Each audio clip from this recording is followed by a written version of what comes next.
Hello guys, welcome to my channel. So today I'm going to share my experiences on how I actually passed the CompTIA Security Plus exam in 2 weeks, right?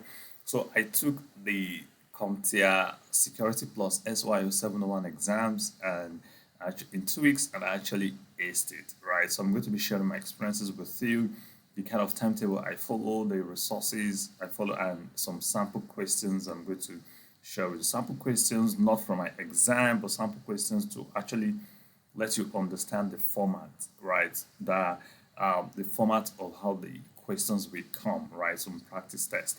So, but before then, the CompTIA exam actually, you when you get to sit for the exam, you get questions between 70 and 90 questions, right? And you expected to answer these questions in 90 minutes. But for me, I got about 74 questions, right? And I actually answered them within 1.5 hours. So the CompTIA Security Plus exam is going to be testing you on so many domains, right? You'll be tested on general security concept. 12% of the questions will come from general security concept, which you need to know about. Then you get 18% of those questions will come from security architecture, and 22% of the questions will come from threats, vulnerabilities, and mitigations. Then 28% will come from security operations, and finally 20% will come from security program management and oversight. Right. So if you buy the exam guide, the SYO-701 guide, you actually see chapters in some of these, because I think the guide comes with 17 chapters, and later on I'll share with you how I was able to read the OSG, that's the official study guide from CompTIA. I read the entire 17 chapters, including practicing the test, right, at the end of each chapters, right? So the questions comes, they are mixed actually, right? You're going to get some questions are PBQs, that's performance-based questions, where they actually give you, it's pretty hands-on. They give you some tasks to do in a server to configure something or something like that, right? And majority of the questions will be MCQs, that's multiple choice questions, where they're really testing your understanding of the various security domain.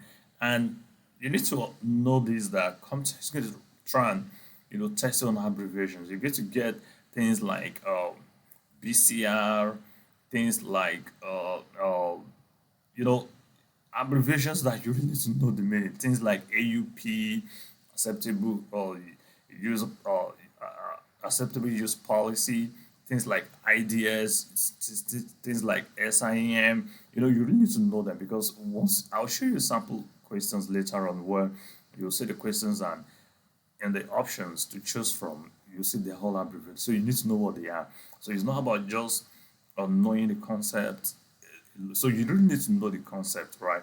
And you need to know others too, so that you'll be able to know that, oh, this answer cannot be this, and this is the correct answer to go for. So, but first, before that, I'm going to share the timetable that I follow, right? So I'm not saying this is what you must follow. I'm just saying that this is what I followed through to be able to go through the entire 17 chapters in the OSG, including practice tests I took on Udemy. I took some practice tests on Udemy, including the one from the study guide. All right. So if you really want to ace it in 2 weeks and you're looking for a timetable to follow, you can try my timetable if it works for you, right? It works for me, but I'm not saying that's the only way. You can as well figure out how you want to go through the study material that fits your style. But if you're really looking for one that you can follow, I'll share that with you right now.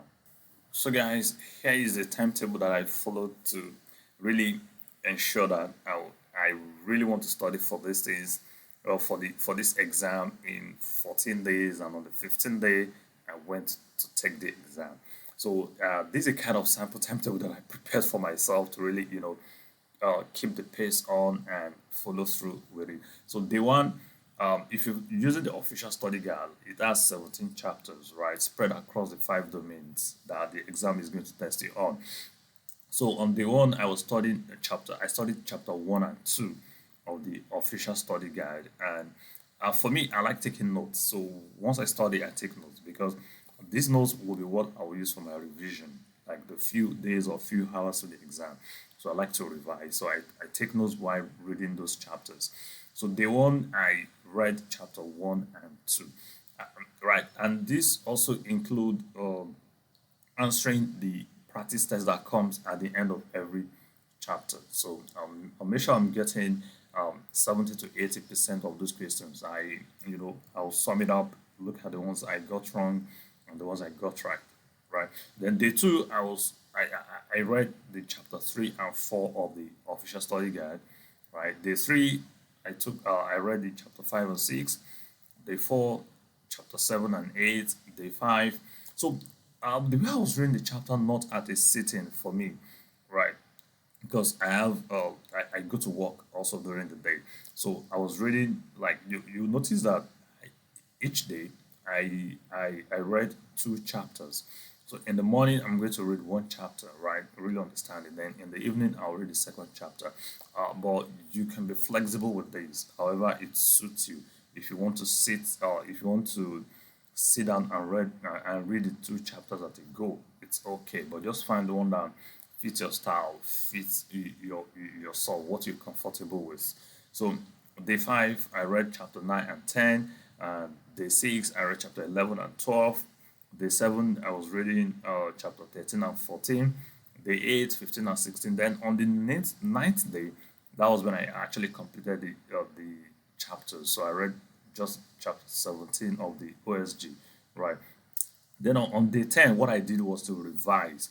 And you see, the CompTIA Sec Plus is a very, it doesn't go too deep into each security domain, right? But it's kind of expose you to many things. So there are some things that I had to go on to research, right?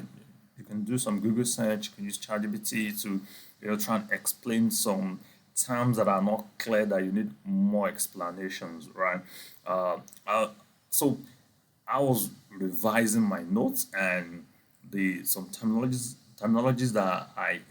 that were not so clear to me. So I was also researching them, right?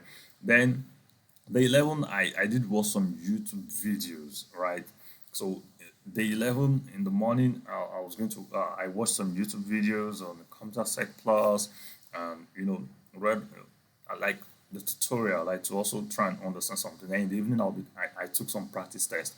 Now this practice test that I was taking between the 11th to the 13th, they were not the practice test in the official study guide. Remember, while going through the chapters, at the same time I was answering the end of chapter test. But you see the test I was taking the 11th to 13th. These are the practice tests I bought a bundle on Udemy, some good practice tests, because I want to be able to simulate the exam environment, like to really manage my time. Don't forget you're given 90 minutes, right? As at the time I took this exam, it was 90 minutes to answer uh, uh, between 70 and 90 questions. Though I got 74 questions in my case to answer within 90 minutes. So I want to be sure that I was answering questions correctly, enough questions correctly within 90 minutes. So this practice test actually helped me. I'm going to drop link to some of the YouTube or some of the resources I also use outside the study guide. I'll be dropping them in the description, right? So, but if you go on Udemy, there are a lot of CompTIA Sec Plus practice test exams that you can buy at a very, very cheap rate, and you can also get some as well from other vendors as well aside Udemy. But the main thing is the 11 to 13 in the morning I was watching YouTube videos on CompTIA Sec Plus, and in the evening I'll be taking some simulated uh, practice tests that I had to answer about at times 100 questions, 120 questions within 90 minutes, and you see the timer, and at the end I'll see the score, and at the end I'll see areas that I was weak in, and I usually go back to my notes and revise those areas. Then day 12 I did the same, day 13 the same. Then on day 14 I got comfortable. Now that's one thing again. Between day 11 and day 13, while taking those simulated practice tests, you need to be getting at least 80% and above, right?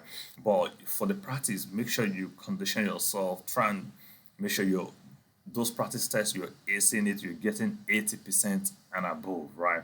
If you get 70%, it's still okay, but I'm just saying that you can condition yourself or train yourself to, answer 80% of those questions correctly in the practice test. And it's going to help you in the exam as well, because you're going to expose to so many things, you get to, research so many things, you uncover so many things you don't know, and you learn about so many things. That's one thing I also gained from practice tests. I also learn how to answer some questions, look at questions which are similar, how to, differentiate, to know which one is the correct one.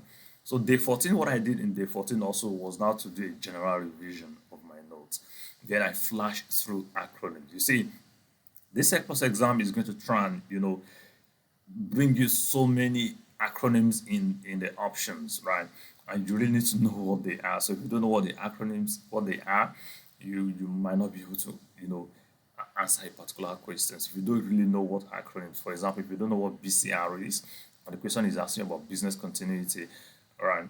So, or yeah, business continuity and recovery, or something like that, or disaster recovery, data recovery, disaster recovery, and BC and DR, business continuity and disaster recovery. So you need to know what they are and some of all those things. I have a questions that I've prepared after this that I'm going to really, try and make you understand what I mean, that you don't have to joke with the acronym. So I was reading on day 14, I read my notes, then I was flashing through all acronyms. In fact, I have compiled of some acronyms that I was going through, right? And try and make sure that I really know what they are. Not only know what the meanings of the acronyms, what they are, also to understand the security concept behind those acronyms. Then, day 15, I was ready. And from my practice test, I was getting 80, 90%, and I felt ready. So I went ahead to, take the exam. So this is the general timetable that I follow to prepare and to make sure that I ace the exam in 2 weeks. So now I'm going to really show you some sample questions, which I also picked from the official study guide. All right, just let you all understand the nature of that these questions that could be presented to you and how you will have to answer them. All right, now let's look at this question. Now look at this question says, what hardware device is used to create the hardware root of trust for modern desktops and laptops?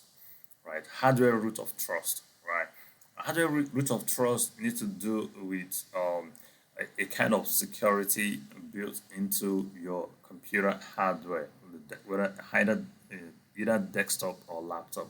Now look at the option. Option A is saying system memory, right?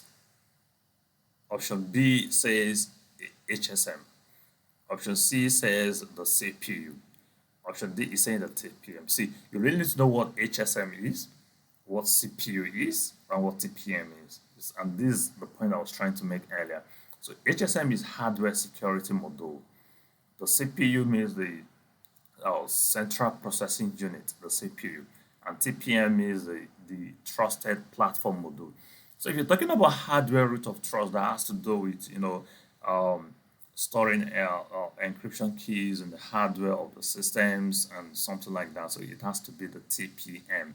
So TPM is the correct answer here. So if you don't know what TPM is, then your chance of being able to answer this question correctly will be really, really low, right? So you need to know your acronyms as well.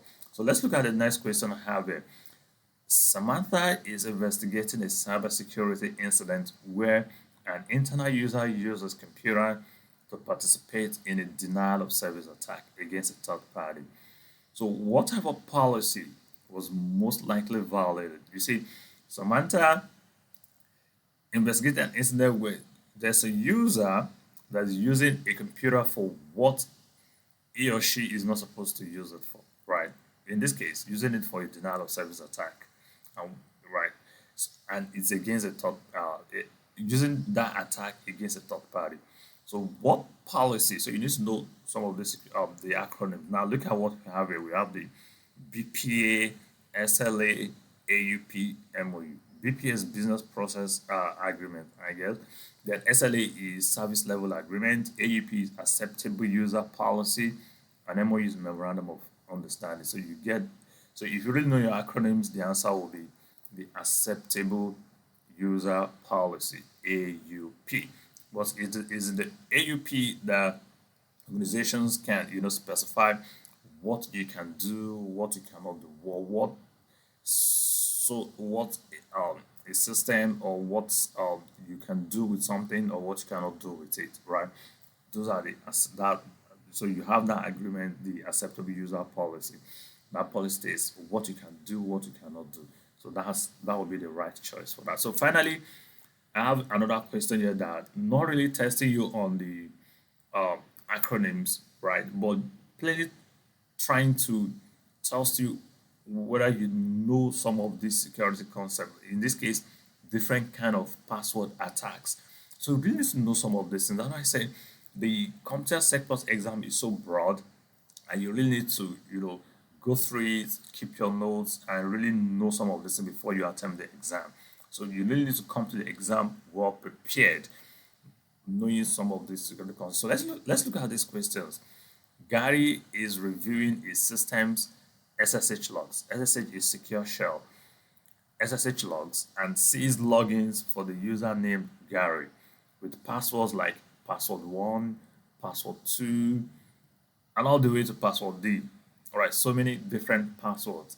So what type of attack has Gary discovered? So if you're Gary and you go to your SSH logs and you see login attempt for a single user against so many passwords, so what kind of attack would that be? So you need to know some of these concepts, especially this password, what a dictionary attack is, a rainbow table attack, the pass the hash attack, or a password spraying attack. So in this case, the answer will be a dictionary attack. So dictionary attack is when you have a precompiled list of, or password, guess password that you're trying to use on a particular account. So you really need to really understand your acronyms, know your security concept, take enough practice to ensure that you're scoring high above 80% in the test, that you can confidently walk into the exam and ace it. So guys, these are what I did, to practice for the exam and ace it within 2 weeks. So I want to believe that you find this helpful and you're going to take one or two things from it and apply to your own study strategy for the exam as well. So if you find this video helpful, please like, subscribe, and share it with others. Thank you.